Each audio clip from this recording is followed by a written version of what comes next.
Bienvenue sur les podcasts de CX Sports. Avec nous, vous allez avoir l'opportunité de comprendre comment débloquer tout le potentiel de votre club sportif et comment faire les bons choix en dehors du terrain. Bonjour à tous et bienvenue sur CX Sports, le podcast. Aujourd'hui avec moi Dominique Einhorn. Bonjour Dom. Salut Jarod, ça va? Aujourd'hui, peu importe comment vous regardez cette vidéo, vous l'avez certainement trouvée à partir de l'un de nos réseaux sociaux. Donc, c'est-à-dire que c'est un pont entre nous et vous. Problématique très importante pour les clubs de sport qui cherchent à joindre leurs fans. C'est ce dont nous allons parler aujourd'hui avec toi, Dom. Première question, CX Sports, les équipes sportives aujourd'hui sont plongées dans une arène compétitive. Et cette arène, c'est le monde des réseaux sociaux. Est-ce que tu peux nous en parler ? Ouais, tout d'abord, je suis d'accord avec le fait que pour beaucoup de clubs de sport aujourd'hui, il s'agit avant tout de marques, de développement de marques. Il y a des équipes qui évoluent en bas de tableau, qui ont plus de followers, plus de suivi que les grandes équipes et vice-versa. Donc il est certain qu'aujourd'hui, aussi bien au niveau des équipes que des athlètes, le développement de la marque joue un rôle primordial dans leur développement et se traduit des fois sur le terrain parce qu'il faut se donner les moyens de pouvoir se développer sur le terrain. Et c'est avant tout en dehors du terrain que ça se produit. Qu'est-ce qui, selon toi, différencie les réseaux sociaux d'un autre outil marketing plus traditionnel ?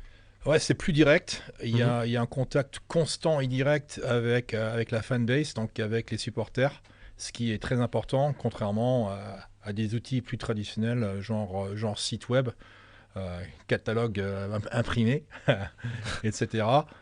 C'est-à-dire qu'il y a un contact instantané avec le fan qui peut vous joindre, qui peut vous envoyer un message direct, que ce soit sur Instagram, Facebook, TikTok, etc. Donc comme tu viens de le dire, c'est très direct. De plus en plus de petites entreprises ou de petits clubs justement font appel aux réseaux sociaux parce que d'une part c'est pratique, c'est simple. Est-ce que tu penses que les réseaux sociaux vont petit à petit remplacer les autres moyens, les autres biais de communication numérique ? Ouais, je pense que c'est en général, ça s'est déjà produit. Ça fait des années que ça se produit. Si on regarde un peu l'ampleur de Facebook, par exemple, quand il y a combinaison de Facebook, d'Instagram, on a plus de 4 milliards de personnes qui les utilisent aujourd'hui. Bien sûr, pour la grande majorité de ces personnes et de ces entreprises, elles n'ont pas les connaissances au niveau de l'informatique pour forcément développer d'autres outils, genre site web ou application mobile. Donc ça démocratise un peu le jeu pour tout le monde. Bien sûr. Donc rappelons aussi que tu es président de Salah Rugby. Salah Rugby qui a une communauté qui fait partie des 10 plus grandes communautés de rugby en France. Comment tu as fait ? Quelle a été la recette ? D'ailleurs, c'est comment l'avons-nous fait ? Parce que j'étais pas le seul à le faire. Donc au départ, j'avais une vision qu'il fallait prouver, qu'il fallait mettre en marche.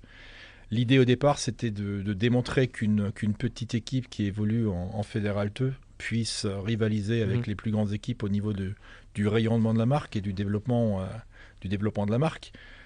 C'était un pari un peu fou au départ, mais l'avantage des réseaux sociaux, c'est qu'on grandit un follower à la fois.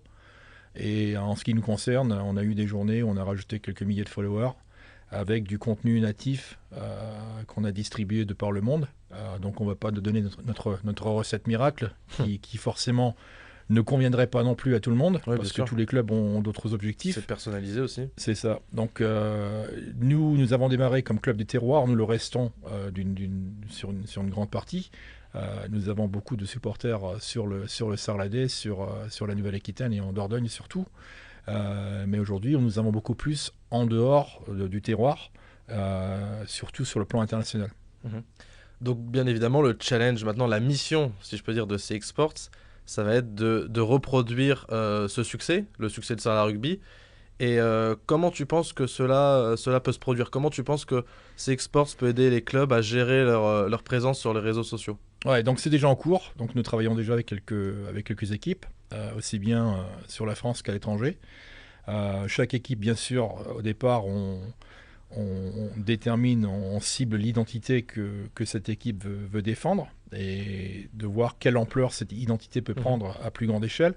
Nous sommes actuellement en discussion avec Rugby Belgique l'équipe nationale belge. C'est un bon exemple parce que c'est un exemple qu'on peut voir en parallèle au nôtre. Il s'agit d'un petit pays qui compte participer à la Coupe du Monde 2027, qui aujourd'hui est en manque de moyens pour pouvoir y arriver, aussi bien sur le niveau budgétaire que sur le plan athlétique, purement athlétique. Et c'est un pari un peu fou aussi qui nous a interpellés de suite, parce que c'est exactement ce que nous avons fait à notre niveau avec un club du terroir qui aujourd'hui a un rayonnement national, voire international. Ouais, une équipe internationale qui a des ambitions, oui, mais qui souhaite aussi se développer pour faire comme les grandes nations mondiales. Tout à fait. Tout à fait. Quel type de contenu fonctionne le mieux sur les réseaux sociaux quand il s'agit d'un contenu sportif? C'est toujours un contenu qui est en parfait parallèle avec la marque et l'esprit de la marque. Donc c'est un contenu, je dirais, avant tout natif, un contenu qui marche bien pour nous, Sarlat Rugby, forcément ne sera pas le même que celui qui sera utilisé par le Stade Toulousain, le Racing Club de Strasbourg en foot, les clubs de basket, de badminton, etc. Il faut toujours pouvoir défendre sa marque, il faut toujours que la marque, elle résonne avec les gens qui vous suivent. Sinon, forcément, il y aura un taux d'engagement qui sera très très faible. L'avantage avec la grande majorité des outils numériques, surtout les réseaux sociaux aujourd'hui, c'est qu'ils nous permettent de mesurer ce taux d'engagement et de faire en sorte qu'on produise un contenu qui soit toujours ciblé sur les followers pour s'assurer donc d'un taux d'engagement qui soit croissant et non décroissant. D'accord. Donc la problématique des petits clubs, c'est bien évidemment le budget, on le sait. Quel conseil tu donnerais à un club qui n'a pas forcément les moyens d'avoir tout un personnel dédié à la communication? C'est le fameux problème de l'œuf et de la poule. Mais comme dirait mon père, je te rassure, fiston, l'œuf, il existait d'abord. Donc il faut créer cet œuf. C'est-à-dire qu'il faut bien démarrer, il faut tracer la ligne dans le sable. Il faut déjà faire un inventaire d'où on en est au niveau de la marque, ce que beaucoup de clubs malheureusement ne font pas forcément.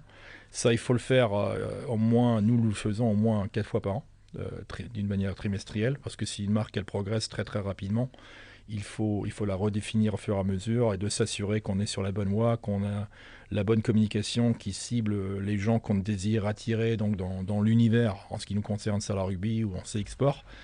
Mais c'est un travail de fond, c'est un travail de très longue haleine. On n'arrivera pas, par exemple, si vous avez une marque qui a une mauvaise réputation, on n'arriverait pas à solutionner le problème du jour au lendemain. Ça prend du temps parce qu'il faut créer de la confiance. Et la confiance, ça se fait au fur et à mesure.